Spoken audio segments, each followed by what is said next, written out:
Something about serial killers has always fascinated a large section of society. They represent the extreme edges of human behavior, arousing curiosity about the unknown and the forbidden. There's a cultural fascination with the concept of evil or the breakdown of societal norms, which serial killers epitomize. In some cases, this fascination can evolve into admiration. For example, the notorious serial killer Ted Bundy received hundreds of love letters from women around the world after he was incarcerated. And, as we will see today, this strange quirk in human psychology can sometimes lead to deadly outcomes. Born in 2003, Sarah grew up in a small town in southeastern Germany. Due to German child privacy laws, we will likely never know her last name. During her teenage years, she started to experiment with drugs, including marijuana and ecstasy. She grew rebellious and would frequently skip school. When she did go to school, she had a habit of picking fights with other students for apparently no reason. She frequently ran into trouble with the police for possession of drugs as well as painting swastikas, which is a criminal offense in Germany. On multiple occasions, she was involuntarily committed to a children's mental institution. Eventually, she grew a reputation as a degenerate, leading to scorn and, in some cases, bullying from some of her classmates. She became suicidal and made multiple unsuccessful attempts on her own life. Around this time, she started to idolize famous serial killers, most notably the American serial killers Jeffrey Dahmer and Richard Ramirez. It's probably not a coincidence that these were two of the most physically attractive serial killers in popular culture. She grew a strange obsession with them and even hung pictures of them in her bedroom. It was likely a twisted manifestation of her rebellious tendencies combined with puberty. Despite the scorn she drew from more of her classmates, she still had a few friends. She would tell them about her fascination with serial killers and sometimes even talk about wanting to surpass them, fantasizing about one day becoming the world's most prolific serial killer. Her friends assumed she was joking and just wanted attention. In her later years of high school, she had a boyfriend. In 2021, the boyfriend broke up with her. Sarah was extremely upset, viewing this as a betrayal. By this point, Sarah was 18 years old. Her grades in school were horrendous due to her frequent truancy. Her relationship with her parents was terrible, and now her boyfriend had abandoned her.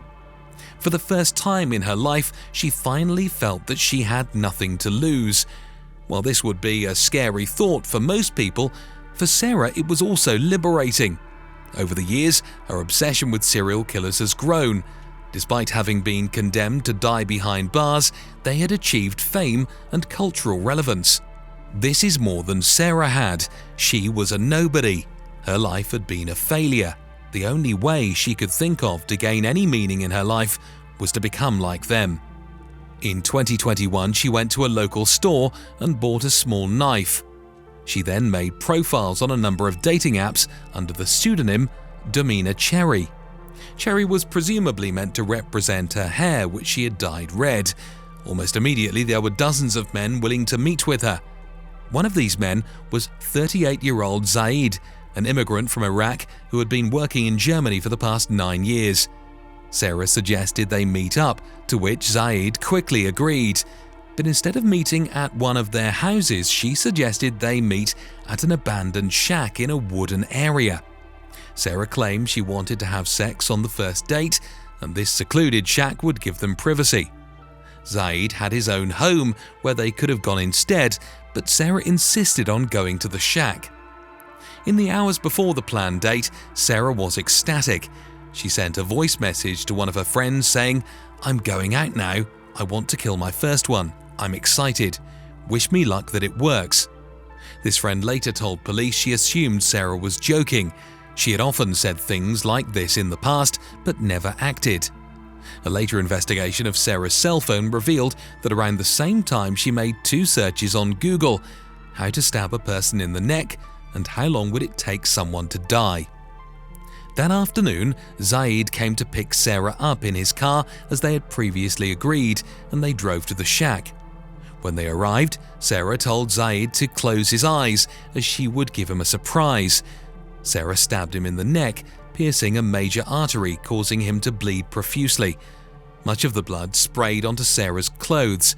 Immediately thereafter, Sarah ran away on foot towards a nearby subway station.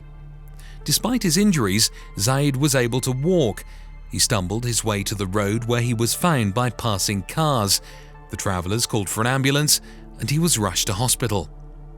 When Sarah got to the subway station, people immediately noticed that her clothes were covered in blood. They called the police and she was swiftly apprehended. The police first assumed it was a case of self-defense. Zaid was a 38-year-old man and Sarah was an 18-year-old girl. Perhaps Zaid had assaulted her and she was defending herself, but Sarah quickly shut down this speculation. She told the police it was not self-defense. Zaid posed zero threat to her. When then asked whether or not Zaid had died, under normal circumstances the perpetrator would hope that the victim had not died, as attempted murder is a lesser charge than murder. But for Sarah it was quite the opposite. She told police she hoped Zaid would die. It would be a shame if she is locked up before getting a single successful kill. She got what she wanted. While Zaid was not killed instantly, his wounds were fatal and he died in the hospital shortly after arrival. Due to the fact that Sarah was only 18, she was tried as a juvenile.